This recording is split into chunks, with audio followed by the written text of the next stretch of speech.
McDonald. And I'm Matt Calvert, and we are the Promotions Division Heads for Glasgow in 2024 World Convid.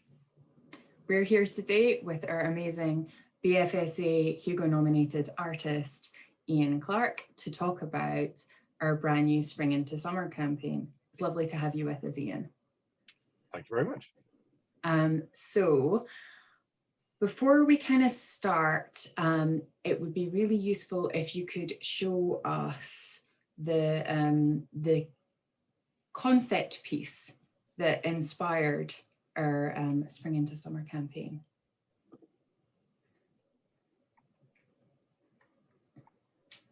Hopefully you can see that now. Is that okay? Yeah, no, that's great. So this is my first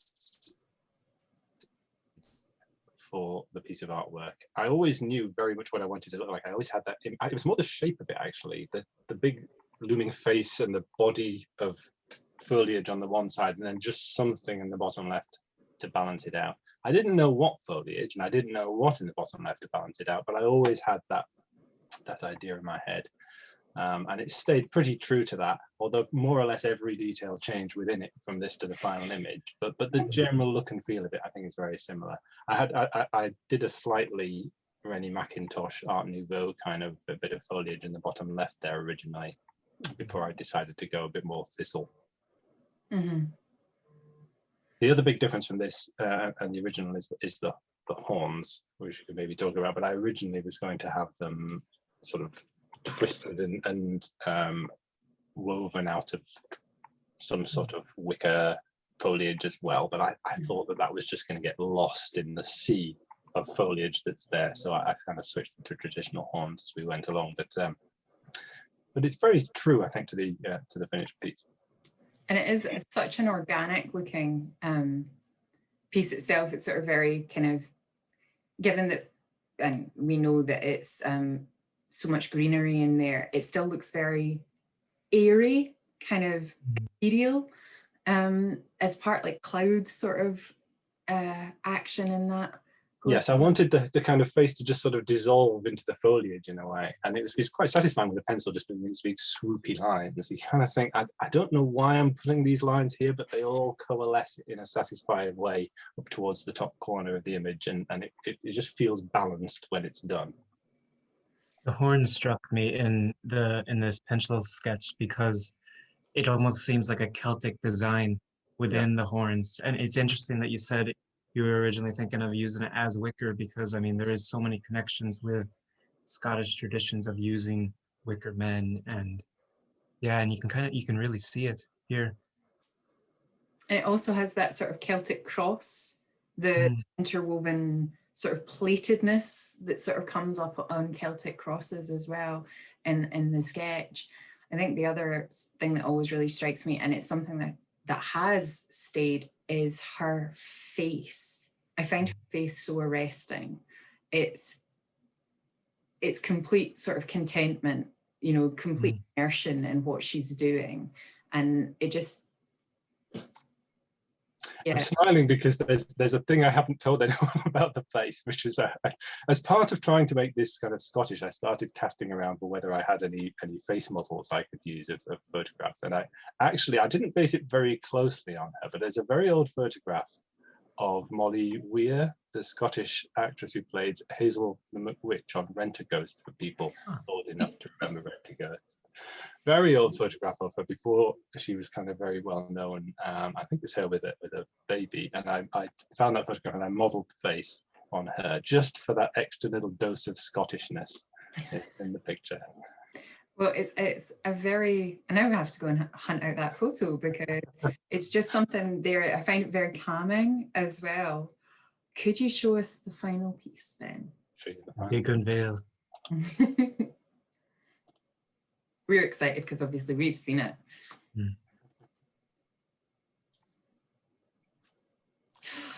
So this is the acrylic painted version. As I said, very close to the original, but I paid almost no attention to where I put the plants in the original. right down to the foliage in the bottom left corner. The horns are different, the face is different, more or less everything is different. But it was a great roadmap in creating the finished version, because I would hate to have gone straight to paints with something of this complexity. I think what really strikes me is the connection to the Dublin Green Woman piece you did. There's so many similarities between it, but also so many differences. I mean, in the Dublin piece, you have eyes staring right at you here, the eyes are closed. Could you maybe talk about the connection between the two pieces and maybe your original inspiration for Green Woman? Yeah, so the Dublin Green Woman piece was my attempt to do a kind of Green Man kind of an image, which is very traditional kind of nature spirit. I made it a woman really just because I was trying to make sure that there was a good gender balance in the paintings I was producing for Dublin, and I thought it was a good opportunity to put a nice, unusual spin on the traditional Green Man with the sort of leaves coming out of the face. And I did check that Green Men were a thing in Ireland, and they are. There's one in the Book of Kells. And I was quite pleased with how that had gone, but that's a very flat, stylized image, quite comic strip. It plays around with negative space, with the border intruding onto the image and so forth. And so I didn't want to repeat that, but I had an idea for how I might move it into another different kind of stylization, the kind that we see here, where the foliage is sort of a line art almost, but organic and making a three-dimensional kind of space, and also a design space in the top right corner of the image. And again, I did double check that Scotland has Green Men, and it absolutely does. In my researches, Rosslyn Chapel, which is near Edinburgh, has the most number of Green Men carvings of any building in the world, allegedly, according to the internet. 100. Okay. And their website encourages you to go and try and find them all, like Pokemon. So I thought, well, yeah, that's really firm footing for Green Men in Scotland. And again, I sort of continued the Green Woman theme. And I had a very kind of, I guess, a sort of elfin, pagan, nature goddess kind of a thing in my head, which is kind of where the horns came from. When I decided that as much as I liked the Celtic knotwork of the originals, they were going to get lost in the middle of what was already a very busy backdrop. I thought, yes, well, that kind of pan kind of thing with the horns coming off would work really well for that kind of image. It took me quite a long time to get the perspective on the back horn correct, because it's completely wrong in the original sketch. Now that sketch is off screen, I can admit that. And then what I did for the foliage is I really wanted this to be a proper celebration of something Scottish. So I very much looked at what the most common plants in Scotland were. And I went through and tried to just seed in different shapes and textures and colours and balance all of those out, but also make sure that they were all authentically Scottish plants as well. Can you talk us through some of the plants? I mean, I recognise quite a few of them, but for everybody else as well. I can. Well, I'm certainly not a botanist, so again, the internet has a heavy hand in my choice. So we've obviously got the Scotch thistle at the bottom, which is so iconic. I moved it from the sketch where it was part of the body of the woman. I moved it down to be the kind of focal point at the bottom, because it seems such an iconic part of the Scottish image. The other really iconic Scottish thing there's a Scottish rose. The white plant here is a Scottish white rose, the white rose of Scotland, which is a very iconic Scottish image. We also have Scottish bluebells. We have, what else do we have? We have gorse, the yellow plant here with the thorns on it. We have ling heather, which is heather that's very strongly associated with Scotland as well. We have some more unusual plants, at least to me. So the top red one is Scottish flame. This little white one is common mouse ear. We have cross-leafed heath is the purpley pink one there.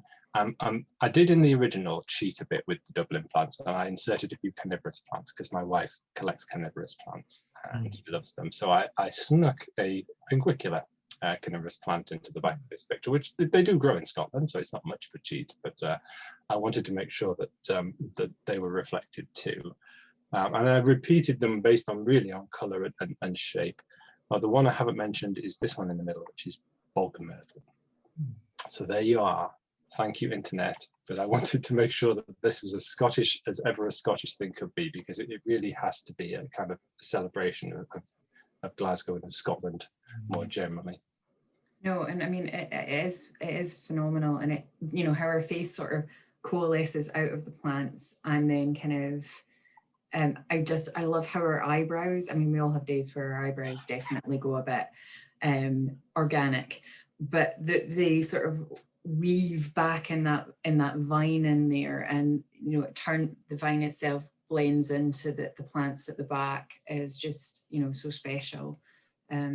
Yes, we've caught her just before she tweezes those out. Yeah.